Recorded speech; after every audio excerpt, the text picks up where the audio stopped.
ਸਤਨਾਮ ਸ੍ਰੀ ਵਾਹਿਗੁਰੂ ਜੀ। ਵਾਹਿਗੁਰੂ ਜੀ ਇਨਕੋ ਚਾਹੀਏ ਕਰਨ ਉਪਾਏ। ਜਿਸ ਟਾਈਮ ਹਾਰ ਖਾ ਕੇ ਪਹਾੜੀ ਰਾਜੇ ਆਪਣੀਆਂ ਰਿਆਸਤਾਂ ਦੇ ਵਿੱਚ ਗਏ ਤੇ ਉਸ ਟਾਈਮ ਸਾਰੇ ਪਹਾੜੀ ਰਾਜੇ ਇੱਕ ਜਗ੍ਹਾ ਇਕੱਤਰ ਹੋਏ।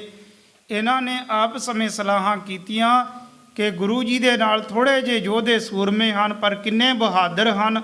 ਆਪਣੀ ਹਜ਼ਾਰਾਂ ਦੀ ਗਿਣਤੀ ਦੇ ਵਿੱਚ ਸੈਨਾ, ਉਹ ਥੋੜ੍ਹੀ ਜਿਹੀ ਗਿਣਤੀ ਦੇ ਯੋਧੇ ਸੂਰਮੇ ਤੇ ਆਪਣੀਆਂ ਸਾਰੀਆਂ ਸੈਨਾ ਨੂੰ ਉਸ ਸਥਾਨ ਤੋਂ ਦੌੜਨਾ ਪਿਆ, ਭੱਜਣਾ ਪਿਆ, ਜੰਗ ਦੇ ਮੈਦਾਨ ਦੇ ਵਿੱਚੋਂ ਹਾਰ ਖਾ ਕੇ ਆਉਣਾ ਪਿਆ। ਤੇ ਜੇਕਰ ਇਹ ਗਿਣਤੀ ਦੇ ਵਿੱਚ ਵੱਧ ਗਏ ਤੇ ਫਿਰ ਇਹਨਾਂ ਨੂੰ ਸੰਭਾਲਣਾ ਔਖਾ ਹੋ ਜਾਵੇਗਾ। ਤਾਂ ਤੇ ਹੁਣੇ ਹੀ ਆਪਾਂ ਨੂੰ ਚਾਹੀਦਾ ਹੈ ਕਿ ਕੋਈ ਨਾ ਕੋਈ ਇਹੋ ਜਿਹਾ ਯਤਨ ਕੀਤਾ ਜਾਵੇ ਕਿ ਗੁਰੂ ਕੇ ਯੋਧੇ ਸੂਰਮਿਆਂ ਤੇ ਆਪਣਾ ਬਲ ਪਾ ਲਿਆ ਜਾਵੇ। ਅਲਪ ਹੈ ਸਭ ਕਿਛ ਬਨ ਜਾਏ। ਅਰ ਕਹਿਣ ਲੱਗੇ ਅਜੀ ਤੇ ਥੋੜੀ ਗਿਣਤੀ ਦੇ ਵਿੱਚ ਗੁਰੂ ਕੇ ਖਾਲਸੇ ਹਨ, ਅਰ ਹੁਣ ਤੇ ਛੇਤੀ ਹੀ ਇਹ ਬਾਤ ਬਣ ਸਕਦੀ ਹੈ। ਲਗ ਬੂਟੇ ਕੋ ਤੁਰਤ ਉਖਾਰੈ। ਆਪ ਸਮੇਂ ਵਿਚਾਰਾਂ ਕਰਨ ਲੱਗੇ ਕਿ ਦੇਖੋ, ਜਿਸ ਤਰ੍ਹਾਂ ਕੋਈ ਛੋਟਾ ਜਿਹਾ ਬੂਟਾ ਹੁੰਦਾ ਹੈ, ਉਸ ਨੂੰ ਪੱਟਣ ਦੇ ਵਾਸਤੇ ਕੋਈ ਜ਼ਿਆਦਾ ਤਾਕਤ, ਜ਼ਿਆਦਾ ਜ਼ੋਰ ਲਾਉਣ ਦੀ ਲੋੜ ਨਹੀਂ ਪੈਂਦੀ। ਬਸ ਇੱਕ ਹੱਥ ਦੇ ਨਾਲ ਥੋੜ੍ਹਾ ਜਿਹਾ ਜ਼ੋਰ ਲਾਵੋ ਤੇ ਉਹ ਜੜ ਤੋਂ ਨਿਕਲ ਜਾਂਦਾ ਹੈ।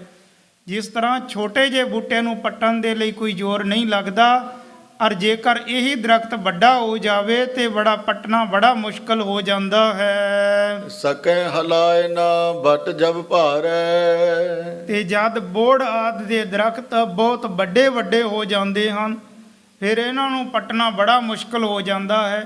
ਬਹੁਤ ਸਾਰੇ ਆਦਮੀਆਂ ਦਾ ਬਲ ਲਗਾ ਕੇ, ਬਹੁਤ ਸਾਰੀ ਮਿਹਨਤ ਕਰਕੇ ਕਿਤੇ ਜਾ ਕੇ ਪੱਟਿਆ ਜਾਂਦਾ ਹੈ। ਅਗਨ ਚਿੰਗਾਰਾ ਤੁਰਤ ਬੁਝਾਈ। ਦੂਸਰੀ ਗੱਲ ਕਹਿਣ ਲੱਗੇ, ਜੇ ਕੋਈ ਅੱਗ ਦਾ ਚੰਗਿਆੜਾ ਹੈ ਉਸ ਨੂੰ ਛੇਤੀ ਬੁਝਾ ਦਿੱਤਾ ਜਾਂਦਾ ਹੈ। ਜੇਕਰ ਬੁਝਾਉਣਾ ਹੋਵੇ, ਉਸ ਨੂੰ ਬੁਝਾਉਣ ਦੇ ਵਾਸਤੇ ਅੱਗ ਦੇ ਚੰਗਿਆੜੇ ਨੂੰ ਕੋਈ ਬਹੁਤੀ ਖੇਚਲ ਨਹੀਂ ਕਰਨੀ ਪੈਂਦੀ। ਬਚ ਲਗ ਪਸਰੈ ਹਵੇ ਨਾ ਉਪਾਈ। ਔਰ ਜੇਕਰ ਇਹ ਬਨ ਦੇ ਵਿੱਚ ਅੱਗ ਫੈਲ ਜਾਵੇ, ਛੋਟੇ ਜਿਹੇ ਚੰਗਿਆੜੇ ਤੋਂ ਵੱਡੇ ਵੱਡੇ ਜੰਗਲਾਂ ਦੇ ਵਿੱਚ ਪੈ ਜਾਵੇ, ਫਿਰ ਇਸ ਅੱਗ ਨੂੰ ਬੁਝਾਉਣਾ ਬੜਾ ਮੁਸ਼ਕਲ ਹੋ ਜਾਂਦਾ ਹੈ। ਥੋਰਨ ਦਿਨ ਕੋ ਕਹਿਰ ਹੋਏ। ਤੀਸਰੀ ਇਹਨਾਂ ਨੇ ਉਦਾਹਰਨ ਇਹ ਰੱਖੀ ਇੱਕ ਆਪਣੇ ਰਾਜਿਆਂ ਦੇ ਸਾਹਮਣੇ ਕਿ ਦੇਖੋ, ਜੇ ਕੋਈ ਸ਼ੇਰ ਦਾ ਬੱਚਾ ਬਹੁਤ ਛੋਟਾ ਹੁੰਦਾ ਹੈ, ਪਕੜ ਲੈ ਨਿਰਬਲ ਹੋਏ ਸੋਏ। ਸ਼ੇਰ ਦੇ ਬੱਚੇ ਨੂੰ ਜੇ ਕੋਈ ਪਕੜ ਲਵੇ, ਬਹੁਤ ਛੋਟਾ ਹੋਣ ਦੇ ਕਾਰਨ ਉਹ ਪਕੜ ਦੇ ਵਿੱਚ ਵੀ ਆ ਜਾਂਦਾ ਹੈ। ਜਬ ਆਪਣੋ ਬਲ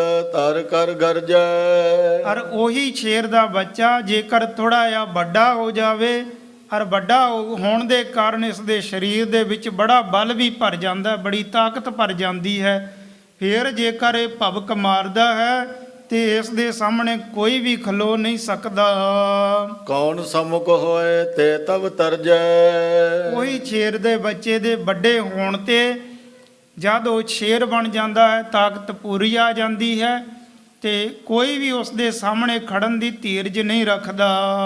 ਅਬ ਤੋ ਸਿੰਘ ਸਹਿ ਕਰੈ ਅਹੈ। ਇਹ ਤਿੰਨ ਉਦਾਹਰਨਾਂ ਦੇ ਕੇ ਕਿ ਇੱਕ ਬੂਟੇ ਨੂੰ ਬੜੀ ਛੇਤੀ ਪੱਟਿਆ ਜਾ ਸਕਦਾ ਹੈ, ਵੱਡਾ ਹੋਣ ਤੇ ਦਰਖਤ ਬਣ ਜਾਂਦਾ ਹੈ, ਪੱਟਣਾ ਬੜਾ ਮੁਸ਼ਕਲ ਹੁੰਦਾ ਹੈ।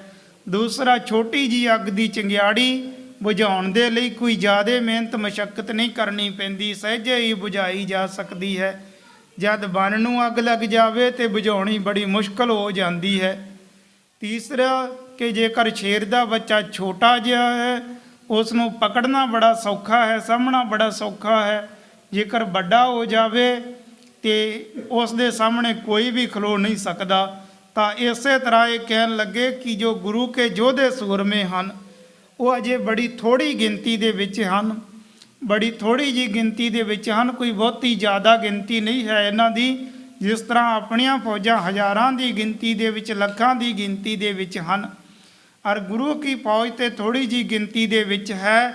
ਹੁਣ ਤੇ ਇਹਨਾਂ ਦਾ ਕੋਈ ਨਾ ਕੋਈ ਯਤਨ ਉਪਾਅ ਕੀਤਾ ਜਾ ਸਕਦਾ ਹੈ ਕਿ ਇਹਨਾਂ ਦੇ ਉੱਪਰ ਆਪਣਾ ਬਲ ਪਾ ਕੇ ਇਹਨਾਂ ਤੇ ਆਪਣਾ ਪ੍ਰਭਾਵ ਪਾਇਆ ਜਾ ਸਕਦਾ ਹੈ। ਇਮ ਉਤਪਾਦ ਕਰਤ ਸੋ ਰਹੈ। ਤਾਂ ਉਹ ਵਿਚਾਰਾਂ ਕਰਦੇ ਹਨ ਹੁਣੇ ਹੀ ਆਪਾਂ ਨੂੰ ਕੋਈ ਨਾ ਕੋਈ ਹੀਲਾ ਕਰਨਾ ਚਾਹੀਦਾ ਹੈ, ਨਹੀਂ ਤੇ ਯੋਧੇ ਸੂਰਮੇ ਹੁਣ ਗੁਰੂ ਕੇ ਇਹ ਵੱਡੇ ਵੱਡੇ ਜੰਗ ਕਰ ਕਰਕੇ ਹੁਣ ਆਪਣੀਆਂ ਫੌਜਾਂ ਨੂੰ ਹਰਾਉਣਾ ਸ਼ੁਰੂ ਕਰ ਦਿੰਦੇ ਹਨ। ਜਬੇ ਹਜ਼ਾਰੋ ਗਿਣਤੀ ਹੋਏ। ਤੇ ਜੇਕਰ ਇਹ ਹੁਣ ਹਜੇ ਤੇ ਸੈਂਕੜਿਆਂ ਦੀ ਗਿਣਤੀ ਦੇ ਵਿੱਚ ਹੈ, ਜੇ ਹਜ਼ਾਰਾਂ ਲੱਖਾਂ ਦੀ ਗਿਣਤੀ ਦੇ ਵਿੱਚ ਹੋ ਗਏ ਫਿਰ ਤੇ ਆਪਾਂ ਨੂੰ ਬੜੀ ਮੁਸ਼ਕਲ ਦਾ ਸਾਹਮਣਾ ਕਰਨਾ ਪਵੇਗਾ। ਅਰੇ ਲਰੇ ਤਿਨ ਸੋ ਤਬ ਕੋਏ। ਫਿਰ ਕਹਿਣ ਲੱਗੇ ਇਹਨਾਂ ਦੇ ਸਾਹਮਣੇ ਹੋ ਕੇ ਕੋਈ ਵੀ ਯੋਧਾ ਸੂਰਮਾ ਲੜਨ ਦਾ ਹੌਸਲਾ ਨਹੀਂ ਕਰੇਗਾ, ਨਾ ਇਹਨਾਂ ਦੇ ਸਾਹਮਣੇ ਹੋ ਕੇ ਅੜ ਸਕਦਾ ਨਾ ਲੜ ਸਕਦਾ ਹੈ। ਔਰ ਹਜੇ ਤੇ ਇਹ ਥੋੜੀ ਗਿਣਤੀ ਦੇ ਵਿੱਚ ਹੀ ਹਨ। ਇਤ ਆਦਕ ਮਿਲ ਗਿਰਪਤ ਕਹੈ। ਆਪਸ ਵਿੱਚ ਪਹਾੜੀ ਰਾਜੇ ਮਿਲ ਮਿਲ ਕੇ ਇਸ ਤਰ੍ਹਾਂ ਦੀਆਂ ਵਿਚਾਰਾਂ ਕਰਦੇ ਹਨ। ਦਲ ਤੁਰਕਾਨ ਹਕਾਰਿਓ ਚਾਹੈ। ਆਪਸ ਵਿੱਚ ਵਿਚਾਰਾਂ ਕਰਦੇ ਕਰਦੇ ਸਲਾਹਾਂ ਕਰਦੇ ਕਰਦੇ ਇਹਨਾਂ ਨੇ ਇਹ ਗੱਲ ਠਹਿਰਾਈ ਕਿ ਜੋ ਤੁਰਕਾਂ ਦਾ ਦਲ ਹੈ, ਜਾਣੇ ਬਾਦਸ਼ਾਹ ਔਰੰਗਜ਼ੇਬ ਦੀ ਫੌਜ ਹੈ, ਉਸ ਨੂੰ ਬੁਲਾਇਆ ਜਾਵੇ। ਬਾਦਸ਼ਾਹ ਦੇ ਪਾਸ ਆਪਾਂ ਬੇਨਤੀ ਕਰਕੇ ਬਾਦਸ਼ਾਹ ਦੀ ਫੌਜ ਨੂੰ ਬੁਲਾਈਏ ਤਾਂ ਤੇ ਉਹਨਾਂ ਦੇ ਨਾਲ ਆਪਾਂ ਵੀ ਮਿਲ ਕੇ ਗੁਰੂ ਜੀ ਦੇ ਨਾਲ ਟੱਕਰ ਲਈਏ ਅਤੇ ਗੁਰੂ ਜੀਆਂ ਦਾ ਸਾਹਮਣਾ ਕਰੀਏ। ਦੱਖਣ ਗਇਓ ਨਰੰਗਾ ਆਪ। ਉਹਨਾਂ ਨੂੰ ਇਸ ਗੱਲ ਦਾ ਪਤਾ ਸੀ ਕਿ ਔਰੰਗਜ਼ੇਬ ਬਾਦਸ਼ਾਹ ਆਪ ਤੇ ਉਹ ਦੱਖਣ ਦਿਸ਼ਾ ਦੇ ਵੱਲ ਗਿਆ ਹੋਇਆ ਹੈ। ਦਿੱਲੀ ਮੈਂ ਸੂਬਾ ਵੱਡ ਥਾਪ। ਪਰ ਦਿੱਲੀ ਦੇ ਵਿੱਚ ਇੱਕ ਆਪਣਾ ਵੱਡਾ ਸੂਬਾ ਥਾਪ ਕੇ ਛੱਡ ਕੇ ਉਸ ਸਥਾਨ ਤੇ ਗਿਆ ਹੈ। ਤਹਾਂ ਵਕੀਲ ਪਠਨ ਕੇ ਕਾਰਨ।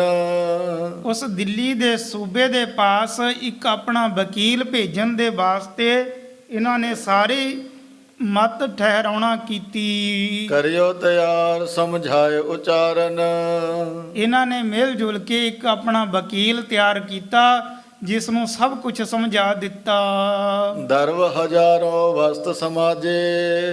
ਤੇ ਹਜ਼ਾਰਾਂ ਦੀ ਗਿਣਤੀ ਦੇ ਵਿੱਚ ਮਾਇਆ ਧਨ ਇਹਨਾਂ ਨੇ ਦਿੱਤਾ ਕਿ ਇਹ ਜਾ ਕੇ ਉਹਨਾਂ ਦੇ ਪਾਸ ਜਾ ਕੇ ਭੇਟਾ ਕਰੀ ਰੱਖੀ ਤੇ ਹੋਰ ਵੀ ਬਹੁਤ ਸਾਰੇ ਤੋਹਫੇ ਭੇਜੇ। ਪਿਰਥਕ ਪਿਰਥਕ ਦੀਨਸ ਗਨ ਰਾਜੇ। ਜਿਹੜੇ ਪਹਾੜੀ ਰਾਜੇ ਬੜੀ ਗਿਣਤੀ ਦੇ ਵਿੱਚ ਇਕੱਠੇ ਹੋਏ ਸਨ, ਉਹਨਾਂ ਨੇ ਸਾਰਿਆਂ ਨੇ ਆਪੋ ਆਪਣੇ ਵੱਲੋਂ ਕੁਝ ਨਾ ਕੁਝ ਇਸ ਤਰ੍ਹਾਂ ਦਾ ਧਨ ਦੌਲਤ ਆਦਿ ਦਿੱਤਾ ਕਿ ਇਹ ਜਾ ਕੇ ਹੁਣ ਦਿੱਲੀ ਦੇ ਸੂਬੇ ਦੇ ਪਾਸ ਜਾ ਕੇ ਤੂੰ ਦੇਣੇ ਹਨ ਅਤੇ ਸਾਡੇ ਵੱਲੋਂ ਸਾਡੇ ਸਾਰੇ ਪਹਾੜੀ ਰਾਜਾ ਵੱਲੋਂ ਇਹ ਜਾ ਕੇ ਉਹਨਾਂ ਦੇ ਪਾਸ ਬੇਨਤੀ ਕਰਨੀ ਹੈ। ਬਹੁਤ ਮੋਲ ਤੇ ਜੋ ਕਰ ਆਵੇ। ਵੱਡੇ ਵੱਡੇ ਮੁੱਲ ਦੇ ਤੋਹਫੇ ਉਹ ਇਹਨਾਂ ਨੇ ਇਸ ਸਥਾਨ ਤੇ ਇਕੱਠੇ ਕਰਕੇ ਵਕੀਲ ਨੂੰ ਦੇਣਾ ਕੀਤੇ। ਹੇਤ ਖੁਸ਼ਾਮਦ ਕਹਿ ਪਹੁੰਚਾਵੇ। ਉਸ ਸੂਬੇ ਦੀ ਖੁਸ਼ਾਮਦ ਕਰਨ ਦੇ ਵਾਸਤੇ ਇਹਨਾਂ ਨੇ ਉਸ ਸਥਾਨ ਤੇ ਭੇਜਣਾ ਕੀਤੇ ਕਿਉਂਕਿ ਇਹ ਖੁਸ਼ਾਮਦ ਕਰਨਾ ਚਾਹੁੰਦੇ ਸਨ। ਖੁਸ਼ਾਮਦ ਕਹਿੰਦੇ ਹਨ ਝੂਠੀ ਤਾਰੀਫ ਨੂੰ। ਜੋ ਕਿਸੇ ਦੀ ਝੂਠੀ ਹੀ ਤਾਰੀਫ ਕੀਤੀ ਜਾਵੇ ਆਪਣੇ ਮਤਲਬ ਦੇ ਵਾਸਤੇ ਕਿ ਆਪਣਾ ਮਤਲਬ ਹੱਲ ਹੋ ਜਾਵੇ, ਇਸ ਮਤਲਬ ਨੂੰ ਹੱਲ ਕਰਨ ਦੇ ਵਾਸਤੇ ਕਿਸੇ ਦੀਆਂ ਝੂਠੀਆਂ ਹੀ ਵਡਿਆਈਆਂ ਕੀਤੀਆਂ ਜਾਣ, ਤਾਰੀਫਾਂ ਕੀਤੀਆਂ ਜਾਣ, ਉਹਨੂੰ ਕਹਿੰਦੇ ਹਨ ਖੁਸ਼ਾਮਦ ਕਰਨਾ। ਤੇ ਇਹ ਉਸ ਨੂੰ ਉਸ ਦੀ ਖੁਸ਼ਾਮਦ ਕਰਨ ਦੇ ਵਾਸਤੇ ਬਹੁਤ ਸਾਰੇ ਤੋਹਫੇ ਧਨ ਦੌਲਤ ਵਕੀਲ ਦੇ ਹੱਥ ਭੇਜਦੇ ਹਨ। ਲਿਖੇ ਪੱਤਰ ਪਰ ਗੁਰੂ ਬਿਰਤਾਂਤ। ਇੱਕ ਚਿੱਠੀ ਦੇ ਉੱਪਰ ਗੁਰੂ ਮਹਾਰਾਜ ਜੀਆਂ ਦਾ ਸਾਰਾ ਬਿਰਤਾਂਤ, ਸਾਰੀ ਵਾਰਤਾ ਇਹਨਾਂ ਨੇ ਲਿਖਣਾ ਕੀਤੀ। ਊਦਮ ਦੇਸ਼ ਪਾਏ ਬਹੁ ਭਾਂਤ। ਇਹਨਾਂ ਨੇ ਲਿਖਣਾ ਕੀਤਾ ਕਿ ਗੁਰੂ ਗੋਬਿੰਦ ਸਿੰਘ ਜੀਆਂ ਨੇ ਤੇ ਸਾਰੇ ਦੇਸ਼ ਦੇ ਵਿੱਚ ਬੜਾ ਫਤੂਰ ਪੈਦਾ ਕਰ ਦਿੱਤਾ ਹੈ। ਕਹੇ ਖਾਲਸਾ ਮੈਂ ਅਬ ਕਰਿਓ। ਔਰ ਗੁਰੂ ਜੀ ਇਹ ਕਹਿੰਦੇ ਹਨ ਕਿ ਅਸੀਂ ਹੁਣ ਖਾਲਸਾ ਪੰਥ ਤੋਰਨਾ ਕੀਤਾ ਹੈ ਤੇ ਇਸ ਪੰਥ ਦੇ ਵਿੱਚ ਵੱਡੇ ਵੱਡੇ ਯੋਧੇ ਸੂਰਮੇ ਹਨ ਔਰ ਜੋ ਇਸ ਧਰਤੀ ਦੇ ਵਿੱਚ ਜਿੱਥੇ ਕਿੱਥੇ ਵੀ ਵੱਡੇ ਵੱਡੇ ਰਾਜੇ ਹਨ ਉਹਨਾਂ ਦਾ ਮੁਕਾਬਲਾ ਕਰਨ ਨੂੰ ਸਮਰੱਥ ਹਨ। ਹਮ ਸੋ ਕਈ ਬਾਲਰ ਪਰਿਓ। ਇਹਨਾਂ ਨੇ ਇਹ ਚਿੱਠੀ ਦੇ ਵਿੱਚ ਲਿਖਣਾ ਕੀਤਾ ਕਿ ਗੁਰੂ ਜੀ ਤੇ ਸਾਡੇ ਨਾਲ ਵੀ ਕਈ ਵਾਰ ਜੰਗ ਕਰ ਚੁੱਕੇ ਹਨ। ਪਾਤਸ਼ਾਹ ਕੋ ਤਰਾਸ ਵਿਸਾਰਾ, ਇਹਨਾਂ ਨੇ ਤੇ ਬਾਦਸ਼ਾਹ ਔਰੰਗਜ਼ੇਬ ਦਾ ਵੀ ਡਰ ਆਪਣੇ ਮਨ ਦੇ ਵਿੱਚੋਂ ਵਿਸਾਰਿਆ ਹੈ, ਦੂਰ ਕਰ ਦਿੱਤਾ ਹੈ। ਜਿਤ ਕਿਤ ਚਾਹੇ ਜੰਗ ਅਖਾਰਾ, ਇਹ ਤੇ ਨਿਰਭੈ ਹੋ ਕੇ ਜਿੱਥੇ ਕਿਤੇ ਜੰਗ ਜੰਦਾਲ ਕਰਦੇ ਹੀ ਰਹਿੰਦੇ ਹਨ। ਬਿਗਰੇ ਤੁਮ ਸੋ ਪੀ ਇੱਕ ਬਾਰੀ, ਹਰ ਬਾਦਸ਼ਾਹ ਨੂੰ ਇਹ ਵੀ ਕਹਿਣਾ ਜੋ ਇਹਨਾਂ ਨੇ ਚਿੱਠੀ ਦੇ ਵਿੱਚ ਲਿਖਿਆ ਹੋਇਆ ਸੀ ਕਿ ਜਿੱਥੇ ਹੁਣ ਸਾਡੇ ਨਾਲ ਨਿਤ ਦੀ ਨਿਤ ਇਹ ਜੰਗ ਖੜੇ ਹੀ ਰੱਖਦੇ ਹਨ, ਉੱਥੇ ਇਹ ਬਾਦਸ਼ਾਹ ਦੇ ਨਾਲ ਆ ਕੇ ਵੀ ਕਿਸੇ ਟਾਈਮ ਟੱਕਰ ਲੈਣਗੇ ਅਤੇ ਬਾਦਸ਼ਾਹ ਦੇ ਨਾਲ ਵੱਡੇ ਵੱਡੇ ਜੰਗ ਜੰਦਾਲ ਕਰਨਗੇ। ਜਾਂ ਤੇ ਸੁਧ ਭੇਜੀ ਹਮ ਸਾਰੀ, ਇਸ ਕਰਕੇ ਕਹਿਣ ਲੱਗੇ ਅਸੀਂ ਪਹਿਲੇ ਹੀ ਤੁਹਾਨੂੰ ਸਾਰੀ ਖਬਰ ਭੇਜ ਦਿੱਤੀ ਹੈ ਕਿ ਗੁਰੂ ਜੀਆਂ ਨੇ ਆਪਣਾ ਖਾਲਸਾ ਪੰਥ ਤੋਰਨਾ ਕੀਤਾ ਹੈ, ਵੱਡੀਆਂ ਫੌਜਾਂ ਰੱਖਣੀਆਂ ਕੀਤੀਆਂ ਹਨ। ਜਿੱਥੇ ਕਿਤੇ ਜੰਗ ਜੰਦਾਲ ਕਰਦੇ ਹਨ, ਇੱਕ ਦਿਨ ਉਹ ਵੀ ਆਵੇਗਾ ਕਿ ਇਹਨਾਂ ਨੇ ਬਾਦਸ਼ਾਹ ਦੀ ਫੌਜ ਦੇ ਨਾਲ ਵੀ ਟੱਕਰ ਲੈਣੀ ਹੈ। ਅਸੀਂ ਤੁਹਾਨੂੰ ਇਹ ਸਾਰੀ ਖਬਰ ਪਹਿਲੇ ਹੀ ਪਹੁੰਚਾ ਦਿੱਤੀ ਹੈ ਤਾਂ ਕਿ ਤੁਸੀਂ ਆਪਣਾ ਇੰਤਜ਼ਾਮ ਕਰ ਸਕੋ। ਅਬ ਉਪਾਏ ਇਸ ਕੋ ਹੋਇਆ ਵੇ, ਨਾਲ ਹੀ ਨਾਲ ਇਹ ਵੀ ਲਿਖਿਆ ਕਿ ਹੁਣੇ ਤੇ ਇਸ ਚੀਜ਼ ਦਾ ਉਪਾਅ ਯਤਨ ਕੀਤਾ ਜਾ ਸਕਦਾ ਹੈ। ਨਤ ਦਿਨ ਪ੍ਰਤ ਨਿਜ ਪੰਥ ਵਧਾਵੇ, ਨਹੀਂ ਤੇ ਗੁਰੂ ਜੀ ਦਿਨ ਪ੍ਰਤੀ ਦਿਨ ਜਾਣੇ ਹਰ ਰੋਜ਼ ਆਪਣੇ ਪੰਥ ਨੂੰ ਵਧਾਉਂਦੇ ਹਨ, ਚੜ੍ਹਦੀਆਂ ਕਲਾ ਦੇ ਵਿੱਚ ਲੈ ਕੇ ਜਾਂਦੇ ਹਨ। ਸੈਨਾ ਪਠੋ ਮਿਲੇ ਹਮ ਸੰਗ, ਔਰ ਅਸੀਂ ਆਪ ਦੇ ਨਾਲ ਮਿਲ ਕੇ ਗੁਰੂ ਜੀਆਂ ਦੇ ਨਾਲ ਜੰਗ ਕਰਨਾ ਚਾਹੁੰਦੇ ਹਾਂ। ਦੇਹ ਨਿਕਾਰ ਕਰੇ ਬਹੁ ਜੰਗ, ਔਰ ਉਹਨਾਂ ਨੇ ਤੇ ਬੜੇ ਜੰਗ ਜੰਦਾਲ ਕਰਕੇ ਜੇਕਰ ਇਸੇ ਤਰ੍ਹਾਂ ਰਿਹਾ ਤੇ ਇਹਨਾਂ ਰਾਜੇ ਮਹਾਰਾਜਿਆਂ ਨੂੰ ਵੀ ਬਾਹਰ ਨਿਕਾਲ ਦੇਣਾ ਹੈ। ਇਤ ਆਦਕ ਬੋ ਲਿਖੇ ਪਠਾਏ, ਔਰ ਇਸ ਤਰ੍ਹਾਂ ਦੀਆਂ ਬਹੁਤ ਸਾਰੀਆਂ ਸੱਚੀਆਂ ਝੂਠੀਆਂ ਗੱਲਾਂ ਇਹਨਾਂ ਨੇ ਚਿੱਠੀ ਦੇ ਵਿੱਚ ਲਿਖ ਕੇ ਭੇਜੀਆਂ ਕਿ ਉਹ ਗੁਰੂ ਜੀ ਤੇ ਬਾਦਸ਼ਾਹ ਦੇ ਨਾਲ ਵੀ ਜੰਗ ਕਰਨਾ ਚਾਹੁੰਦੇ ਹਨ। ਬਹੁਤ ਸਾਰੀਆਂ ਝੂਠੀਆਂ ਸੱਚੀਆਂ ਗੱਲਾਂ ਲਿਖ ਕੇ, ਕੁਝ ਕੁ ਸੱਚੀਆਂ ਕੁਝ ਕੁ ਝੂਠੀਆਂ ਲਿਖ ਕੇ ਇਹਨਾਂ ਨੇ ਦਿੱਲੀ ਦੇ ਸੂਬੇ ਦੇ ਵੱਲ ਭੇਜਣਾ ਕੀਤੀਆਂ। ਕਹੇ ਵਕੀਲ ਸੋ ਬਚ ਸਮਝਾਏ, ਇਸ ਵਕੀਲ ਨੂੰ ਸਾਰੀ ਗੱਲਬਾਤ ਇਹਨਾਂ ਰਾਜਿਆਂ ਨੇ ਸਮਝਾਉਣਾ ਕੀਤੀ। ਸੂਬੇ ਟਿਗ ਦਿੱਲੀ ਚਲ ਗਇਓ, ਉਹ ਵਕੀਲ ਹੁਣ ਇਹਨਾਂ ਰਾਜਿਆਂ ਦੇ ਪਾਸੋਂ ਚੱਲ ਕੇ ਜਦ ਚਲਦੇ ਚਲਦੇ ਦਿੱਲੀ ਸ਼ਹਿਰ ਦੇ ਵਿੱਚ ਪਹੁੰਚ ਜਾਂਦਾ ਹੈ। ਸਨੇ ਸਨੇ ਤੇ ਪਹੁੰਚਤ ਪਇਓ, ਚਲਦੇ ਚਲਦੇ ਉਹ ਦਿੱਲੀ ਦੇ ਸੂਬੇ ਦੇ ਪਾਸ ਪਹੁੰਚ ਜਾਂਦਾ ਹੈ। ਹਾਥ ਜੋਰ ਬੋ ਦਈ ਅਕੋਰਾ, ਆਪਣੇ ਹੱਥ ਜੋੜ ਕੇ ਉਸ ਦਿੱਲੀ ਦੇ ਸੂਬੇ ਨੂੰ ਇਹ ਜੋ ਤੋਹਫੇ ਆਦ ਲੈ ਕੇ ਗਿਆ ਸੀ ਸਭ ਦੇਣਾ ਕੀਤੇ। ਸਰਵ ਪ੍ਰਸੰਗ ਪੰਨਿਓ ਇਤ ਓਰਾ, ਪਹਾੜੀ ਰਾਜਿਆਂ ਦੇ ਵੱਲੋਂ ਸਾਰੀ ਵਾਰਤਾ ਜੋ ਗੁਰੂ ਮਹਾਰਾਜਿਆਂ ਦੇ ਪ੍ਰਤੀ ਸੀ ਉਹ ਸਾਰੀ ਦੱਸਣਾ ਕੀਤੀ। ਸਭ ਰਾਜਨ ਮਿਲ ਮੋਏ ਪਠਾਇਓ, ਤਾਂ ਉਸ ਟਾਈਮ ਉਹ ਵਕੀਲ ਕਹਿਣ ਲੱਗਿਆ ਦਿੱਲੀ ਦੇ ਸੂਬੇ ਨੂੰ ਕਿ ਦੇਖੋ ਜੀ ਸਾਰੇ ਪਹਾੜੀ ਰਾਜਿਆਂ ਨੇ ਮਿਲ ਕੇ ਸਲਾਹਾਂ ਕਰਕੇ ਔਰ ਮੈਨੂੰ ਆਪ ਜੀ ਦੇ ਪਾਸ ਭੇਜਿਆ ਹੈ। ਆਪ ਪਾਸ ਇਤ ਚਲ ਆਇਓ, ਔਰ ਆਪ ਜੀਆਂ ਦੇ ਪਾਸ ਉਹਨਾਂ ਪਹਾੜੀ ਰਾਜਿਆਂ ਦਾ ਭੇਜਿਆ ਹੋਇਆ ਮੈਂ ਆਇਆ ਹਾਂ। ਤਿੰਨ ਸੂਬੇ ਸੁਣ ਕਰ ਸਭ ਬਾਤ, ਦਿੱਲੀ ਦੇ ਸੂਬੇ ਨੇ ਜਦ ਇਸ ਵਕੀਲ ਦੀ ਸਾਰੀ ਗੱਲਬਾਤ ਸੁਣਨਾ ਕੀਤੀ। ਲਿਖਿਓ ਨਰੰਗੇ ਕੋ ਬਿਰਤਾਂਤ, ਔਰ ਸਾਰੀ ਗੱਲਬਾਤ ਸੁਣੀ ਔਰ ਜੋ ਇਹ ਚਿੱਠੀ ਲੈ ਕੇ ਆਇਆ ਸੀ ਇਹ ਪੜ੍ਹਨਾ ਕੀਤੀ। ਇਹ ਪੜ੍ਹੀ ਅਤੇ ਗੱਲਬਾਤ ਪੁੱਛਣਾ ਕੀਤੀ। ਸਾਰਾ ਬਿਰਤਾਂਤ ਸਮਝ ਕੇ ਹੁਣ ਸਾਰਾ ਬਿਰਤਾਂਤ ਸਾਰੀ ਗੱਲਬਾਤ ਇਸ ਦਿੱਲੀ ਦੇ ਸੂਬੇ ਨੇ ਇੱਕ ਚਿੱਠੀ ਦੇ ਵਿੱਚ ਆਪਣੇ ਵੱਲੋਂ ਲਿਖ ਕੇ ਦੱਖਣ ਦੇ ਵੱਲ ਬਾਦਸ਼ਾਹ ਔਰੰਗਜ਼ੇਬ ਦੇ ਪਾਸ ਭੇਜ ਦਿੱਤੀ। ਧੀਰਜ ਤਿਸ ਵਕੀਲ ਕੋ ਦਈ, ਦਿੱਲੀ ਦੇ ਸੂਬੇ ਨੇ ਇਸ ਵਕੀਲ ਨੂੰ ਧੀਰਜ ਦਿੱਤਾ ਕਿ ਕੋਈ ਗੱਲ ਨਹੀਂ ਹੈ, ਤੁਸੀਂ ਇਸ ਗੱਲ ਦਾ ਡਰ ਨਾ ਧਾਰਨ ਕਰੋ ਔਰ ਛੇਤੀ ਹੀ ਬਾਦਸ਼ਾਹ ਤੁਹਾਡੇ ਨਾਲ ਮਿਲਾ ਕੇ ਆਪਣੀ ਫੌਜ ਨੂੰ ਭੇਜੇਗਾ ਤੇ ਗੁਰੂ ਜੀਆਂ ਦੇ ਨਾਲ ਜੰਗ ਯੁੱਧ ਕਰਕੇ ਇਸ ਤਰ੍ਹਾਂ ਗੁਰੂ ਜੀਆਂ ਨੂੰ ਹਰਾਇਆ ਜਾਵੇਗਾ। ਗੱਜ ਬਾਜੀ ਜੁਤ ਪੇਟਾਂ ਲਈ, ਜੋ ਇਹ ਭੇਟਾਵਾਂ ਬਹੁਤ ਸਾਰੀ ਭਾਰੀ ਗਿਣਤੀ ਦੇ ਵਿੱਚ ਲੈ ਕੇ ਆਇਆ ਸੀ ਤੇ ਉਹ ਸਾਰੀਆਂ ਭੇਟਾਵਾਂ ਦਿੱਲੀ ਦੇ ਸੂਬੇ ਨੇ ਖੁਦ ਲੈ ਲਈਆਂ ਹਨ। ਇਤ ਰਾਜਨ ਬਹੁ ਸੈਨ ਬਨਾਈ।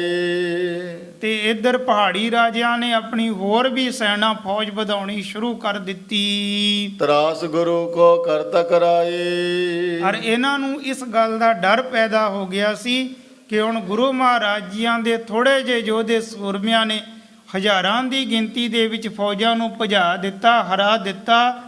ਬੜੀ ਭਾਰੀ ਗਿਣਤੀ ਦੇ ਵਿੱਚ ਯੋਧੇ ਸੂਰਮਿਆਂ ਨੂੰ ਜੰਗ ਦੇ ਮੈਦਾਨ ਦੇ ਵਿੱਚ ਸ਼ਹੀਦ ਕਰ ਦਿੱਤਾ।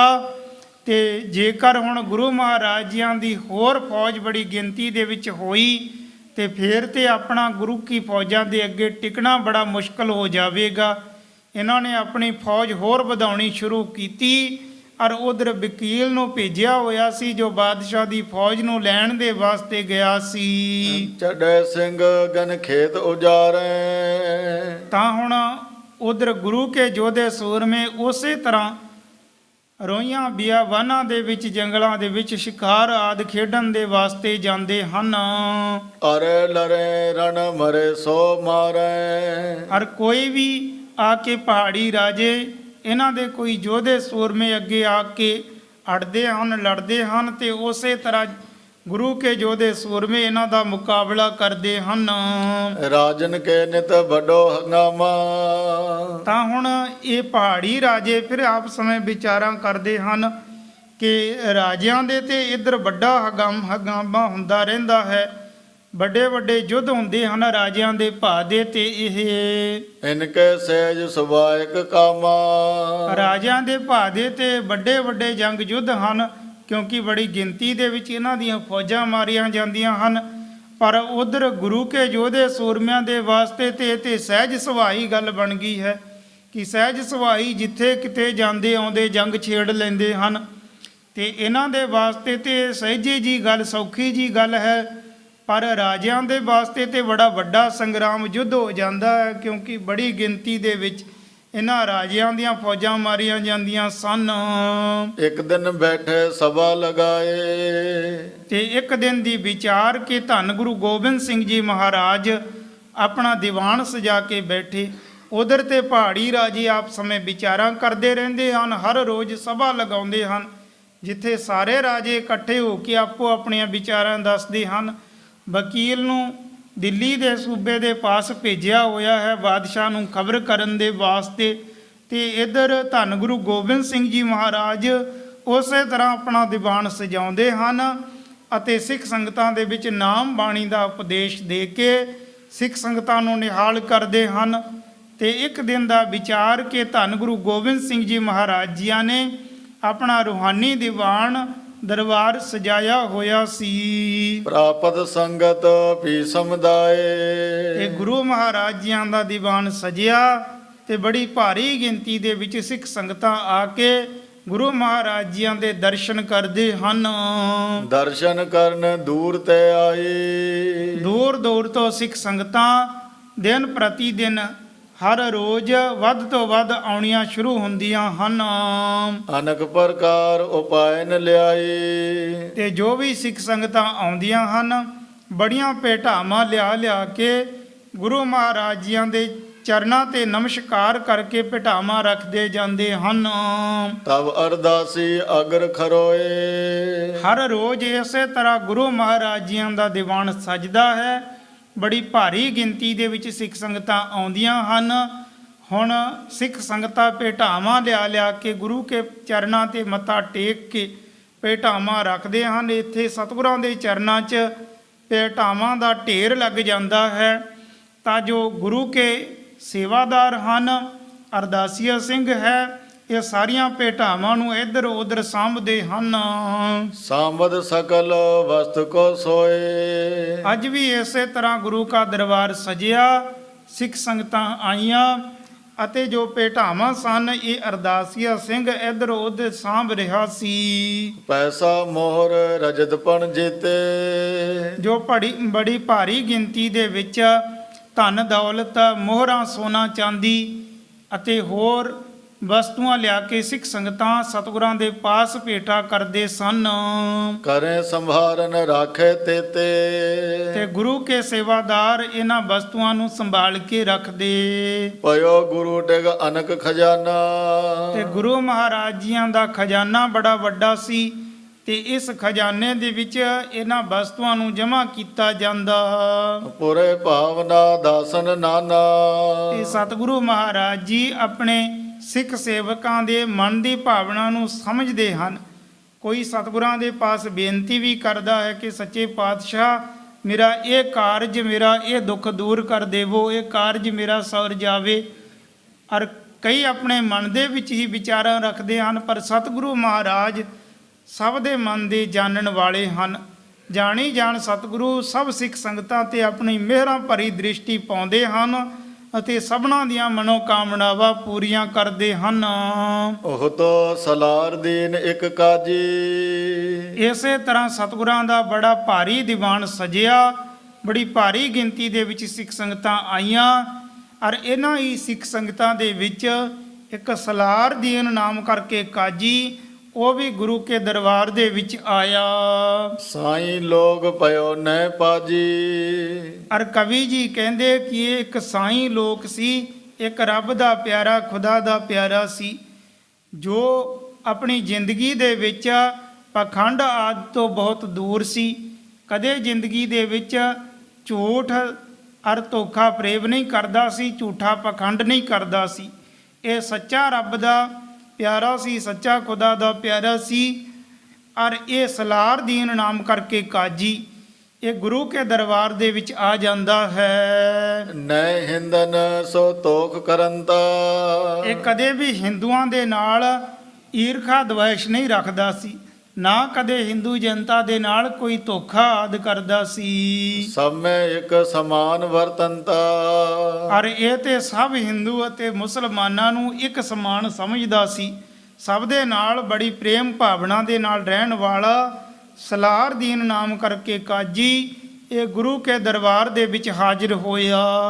ਹਿਤ ਦਰਸ਼ਨ ਕੇ ਗੁਰ ਟਿਗਾਇਓ ਸਤਿਗੁਰਾਂ ਦੇ ਦਰਸ਼ਨ ਕਰਨ ਦੇ ਵਾਸਤੇ ਸਤਿਗੁਰਾਂ ਦੇ ਪਾਸ ਪਹੁੰਚ ਜਾਂਦਾ ਹੈ। ਬੈਠਿਓ ਬੋਰ ਅਨੰਦ ਕੋ ਪਾਇਓ ਸਤਿਗੁਰਾਂ ਦੇ ਪਾਸ ਉਸੇ ਤਰ੍ਹਾਂ ਸਿੱਖ ਸੰਗਤਾਂ ਦੇ ਸਮੇਤ ਨਮਸਕਾਰਾਂ ਕਰਕੇ ਇਹ ਫਿਰ ਸਤਿਗੁਰਾਂ ਦੇ ਪਾਸ ਨਜ਼ਦੀਕ ਹੀ ਨੇੜੇ ਹੀ ਬੈਠ ਜਾਂਦਾ ਹੈ। ਸੰਗਤ ਅਰ ਗੁਰ ਕੋ ਵਿਵਹਾਰ ਇੱਥੇ ਹੁਣ ਸਿੱਖ ਸੰਗਤਾਂ ਦੇ ਵਿੱਚ ਬੈਠਾ ਇਹ ਸਭ ਕੁਝ ਦੇਖ ਰਿਹਾ ਸੀ ਕਿ ਗੁਰੂ ਮਹਾਰਾਜ ਜੀ ਇਸ ਤਰ੍ਹਾਂ ਕਰਕੇ ਆਪਣੇ ਆਸਨ ਤੇ ਸਵਾਏਮਾਨ ਹਨ ਤੇ ਆਉਣ ਵਾਲੀਆਂ ਸਿੱਖ ਸੰਗਤਾਂ ਬੜੀ ਭਾਰੀ ਗਿਣਤੀ ਦੇ ਵਿੱਚ ਆਉਂਦੀਆਂ ਹਨ। ਆ ਕੇ ਸਤਿਗੁਰਾਂ ਦੇ ਚਰਨਾਂ ਤੇ ਨਮਸਕਾਰਾਂ ਕਰਦੀਆਂ ਹਨ, ਮੱਥੇ ਟੇਕਦੇ ਹਨ। ਔਰ ਇਸ ਤਰ੍ਹਾਂ ਕਰ ਕਰਕੇ ਸਤਿਗੁਰਾਂ ਦੇ ਪਾਸ ਆਪਣੀਆਂ ਭੇਟਾਵਾਂ ਰੱਖੀ ਜਾਂਦੇ ਹਨ। ਇਹ ਸਲਾਰ ਦੀਨ ਨਾਮ ਦਾ ਕਾਜੀ ਇਹ ਸਭ ਕੁਝ ਸਤਿਗੁਰਾਂ ਦੇ ਚਰਨਾਂ ਦੇ ਵਿੱਚ ਬੈਠਾ ਹੋਇਆ ਦੇਖ ਰਿਹਾ ਸੀ। ਚਰੰਕਾ ਲਗ ਰਿਓ ਨਿਹਾਰ ਕਾਫੀ ਸਮਾਂ ਇਹ ਸਿੱਖ ਸੰਗਤਾਂ ਦੇ ਵਿੱਚ ਬੈਠਾ ਅਤੇ ਸਭ ਕੁਝ ਦੇਖਦਾ ਰਿਹਾ। ਮਨ ਮੈਂ ਤਰਕਨ ਕਰੇ ਵਿਚਾਰਨ ਤਾਂ ਇਸ ਸਲਾਰ ਦੀਨ ਨਾਮ ਦੇ ਕਾਜੀ ਨੇ ਮਨ ਦੇ ਵਿੱਚ ਇਸ ਗੱਲ ਦੀ ਤਰਕ ਕੀਤੀ ਕਿ ਗੁਰੂ ਕੇ ਚਰਨਾਂ ਦੇ ਵਿੱਚ ਆ ਕੇ ਸਿੱਖ ਸੰਗਤਾਂ ਨਮਸਕਾਰਾਂ ਕਰਦੇ ਹਨ। ਲਹਿ ਅਵਕਾਸ਼ੇ ਕਰੇ ਉਚਾਰਨ ਤਾਂ ਹੁਣ ਇਸ ਨੇ ਆਪਣੇ ਮਨ ਦੇ ਵਿੱਚ ਇਸ ਗੱਲ ਦੀ ਤਰਕ ਕੀਤੀ ਕਿ ਸਿੱਖ ਸੰਗਤਾਂ ਆ ਕੇ ਗੁਰੂ ਕੇ ਚਰਨਾਂ ਤੇ ਆਪਣਾ ਮੱਥਾ ਟੇਕਦੇ ਹਨ। ਔਰ ਜੇਕਰ ਦੂਰ ਤੋਂ ਹੀ ਨਮਸਕਾਰ ਕਰ ਦਿੱਤੀ ਜਾਵੇ ਤੇ ਗੁਰੂ ਕੇ ਚਰਨਾਂ ਦੇ ਵਿੱਚ ਉਹੀ ਮਨਜ਼ੂਰ ਹੋ ਜਾਣੀ ਚਾਹੀਦੀ ਹੈ। ਔਰ ਦੂਰ ਤੋਂ ਹੀ ਨਮਸਕਾਰ ਕਰ ਦੇਣੀ ਠੀਕ ਹੈ, ਚਰਨਾਂ ਤੇ ਆਪਣਾ ਮਸਤਕ ਲਾ ਕੇ ਮੱਥਾ ਟੇਕਣ ਦੀ ਕੀ ਜ਼ਰੂਰਤ ਹੈ। ਤਾਂ ਇਹੀ ਪ੍ਰਸੰਗ ਧੰਨ ਧੰਨ ਸੰਤ ਬਾਬਾ ਈਸਰ ਸਿੰਘ ਜੀ ਮਹਾਰਾਜ ਜੀਆਂ ਨੇ ਵੀ ਆਪਣੇ ਮੁਖਾਰ ਬਿੰਦ ਤੋਂ ਸਿੱਖ ਸੰਗਤਾਂ ਦੇ ਵਿੱਚ ਬਹੁਤ ਸੋਹਣੇ ਤਰੀਕੇ ਦੇ ਨਾਲ ਸੁਣਾਉਣਾ ਕੀਤਾ ਕਿ ਕਿਵੇਂ ਸਲਾਰ ਦੀਨ ਨਾਮ ਦਾ ਕਾਜੀ ਗੁਰੂ ਕੇ ਦਰਬਾਰ ਦੇ ਵਿੱਚ ਆਇਆ ਔਰ ਕਿਸ ਤਰ੍ਹਾਂ ਸਤਿਗੁਰਾਂ ਤੇ ਇਸਨੇ ਸ਼ੰਕਾ ਕੀਤੀ ਔਰ ਗੁਰੂ ਮਹਾਰਾਜ ਜੀਆਂ ਨੇ ਇਸ ਦੀ ਸ਼ੰਕਾ ਕਿਸ ਤਰ੍ਹਾਂ ਦੂਰ ਕੀਤੀ। ਇਹ ਪ੍ਰਸੰਗ ਧੰਨ ਧੰਨ ਸੰਤ ਬਾਬਾ ਈਸਰ ਸਿੰਘ ਜੀ ਮਹਾਰਾਜ ਜੀਆਂ ਨੇ ਵੀ ਬਹੁਤ ਸੋਹਣੇ ਤਰੀਕੇ ਦੇ ਨਾਲ ਸਿੱਖ ਸੰਗਤਾਂ ਦੇ ਵਿੱਚ ਸੁਣਾਇਆ। ਅਰ ਸਲਾਰਦੀਨ ਨਾਮ ਦਾ ਕਾਜੀ ਹੁਣ ਸਿੱਖ ਸੰਗਤਾਂ ਦੇ ਵਿੱਚ ਬੈਠਾ ਇਸ ਤਰ੍ਹਾਂ ਦੀਆਂ ਤਰਕਾਂ ਆਪਣੇ ਮਨ ਦੇ ਵਿੱਚ ਸੋਚਦਾ ਹੈ। ਹੁਣ ਜਿਸ ਪ੍ਰਕਾਰ ਧੰਨ ਗੁਰੂ ਗੋਬਿੰਦ ਸਿੰਘ ਜੀ ਮਹਾਰਾਜ ਜੀਆਂ ਨੇ ਇਸ ਕਾਜੀ ਦੇ ਮਨ ਦਾ ਸ਼ੰਕਾ ਦੂਰ ਕਰਨਾ ਹੈ, ਉਸ ਪ੍ਰਸੰਗ ਦੀ ਵਿਚਾਰ ਅੱਗੇ ਕੀਤੀ ਜਾਵੇਗੀ। ਇਹ ਧੰਨ ਧੰਨ ਸਾਹਿਬ ਸ੍ਰੀ ਗੁਰੂ ਗੋਬਿੰਦ ਸਿੰਘ ਜੀ ਮਹਾਰਾਜ ਗੁਰਤਾ ਗੱਦੀ ਤੇ ਬਿਰਾਜਮਾਨ ਹੋ ਕੇ ਸਿੱਖ ਸੰਗਤਾਂ ਨੂੰ ਨਿਹਾਲ ਕਰ ਰਹੇ ਹਨ।